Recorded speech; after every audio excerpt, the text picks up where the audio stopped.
بسم اللہ الرحمن الرحیم 10 رجب المرجب میلاد باسعادت حضرت امام محمد تقی علیہ السلام اور شہزادہ علی اصغر علیہ السلام۔ حضرت امام تقی علیہ السلام کا اسم مبارک محمد، آپ کی کنیت ابو علی اور ابو جعفر، اور آپ کے مشہور القابات میں سے آپ کا لقب تقی، مختار، مرتضیٰ، اور آپ کی والدہ گرامی کا اسم مبارک خیزران المرثیہ۔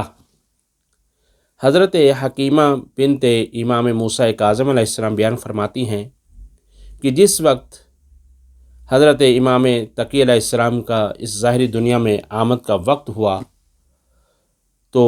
امام رضا علیہ السلام ہمیں ایک کمرے میں چھوڑ کے گئے۔ جب وقت میلاد قریب آیا تو اس وقت ایک دم چراغ بجھ گیا اور تھوڑی دیر تک چراغ بجھا رہا، اور اس کے بعد دیکھا کہ حضرت امام تقی علیہ السلام اس ظاہری دنیا میں تشریف لا چکے ہیں، اور امام کے نور اتنا زیادہ تھا کہ اب چراغ کی ضرورت ہی نہیں تھی، اور ضرورت بھی کیوں کر ہوتی، کیونکہ اب ہدایت کا چراغ آ چکا ہے، امامت کا چراغ آ چکا ہے، جس کے سامنے سب چراغ مدھم پڑ جاتے ہیں۔ اب یہ ہے کہ اس کے بعد بی بی فرماتی ہیں کہ امام محمد تقی علیہ السلام نے آتے ہی کلمہ پڑھا، اشہد ان لا الہ الا اللہ، اور 3 دن کے بعد فرماتی ہیں کہ امام تقی علیہ السلام نے چھینک لی اور فرمایا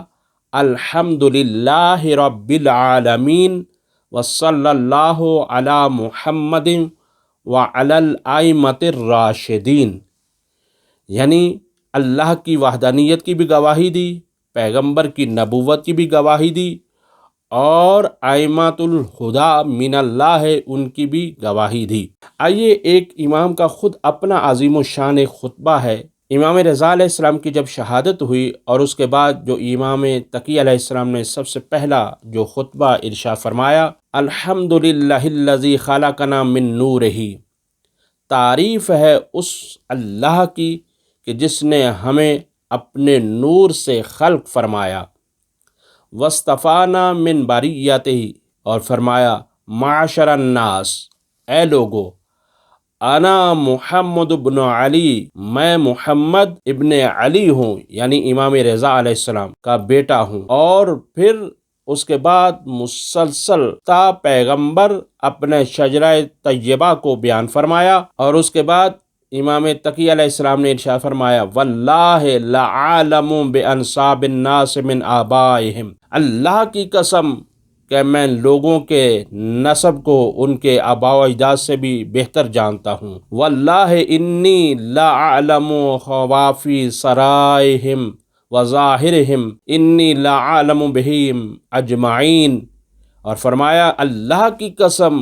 میں سب سے زیادہ جانتا ہوں ان کے بارے میں جو ان کا باطن ہے، جو ان کا ظاہر ہے۔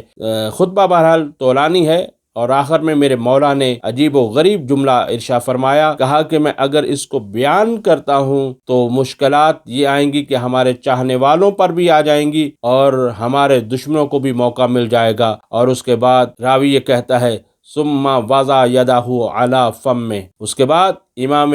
تقی علیہ السلام نے اپنے چہرے پر ہاتھ رکھا، فرمایا قال یا محمد اسمت، اے محمد، یعنی اپنے آپ کو مخاطب قرار دیا اور فرمایا کہ خاموش ہو جائیے، کما صمت آباؤک،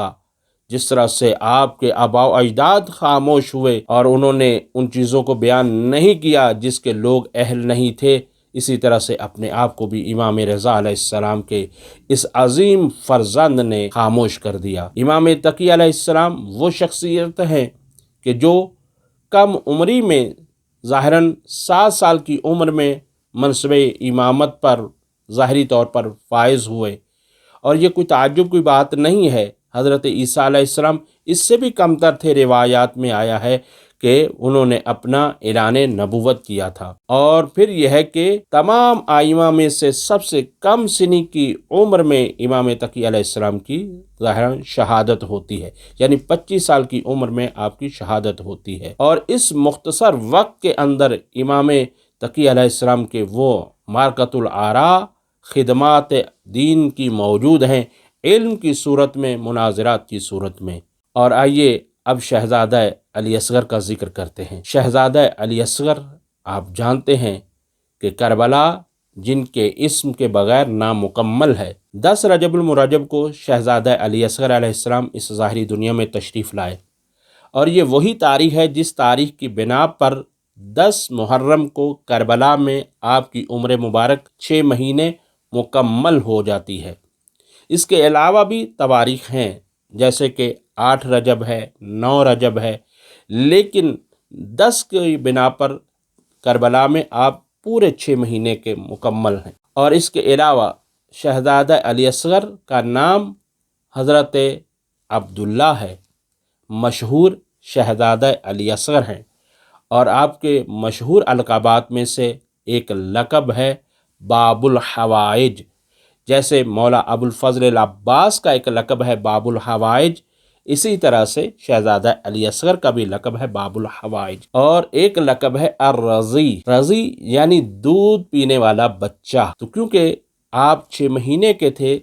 تو یہ ایک مشہور لقب ہے۔ اور ایک لقب ہے آپ کا انتہائی اہم ترین، جو زیارت ناہیہ میں امام مہدی علیہ السلام نے ارشاد فرمایا ہے اور کہا ہے کہ میرا سلام ہو اس بچے پر المذبوح من الاذن الی الاذن،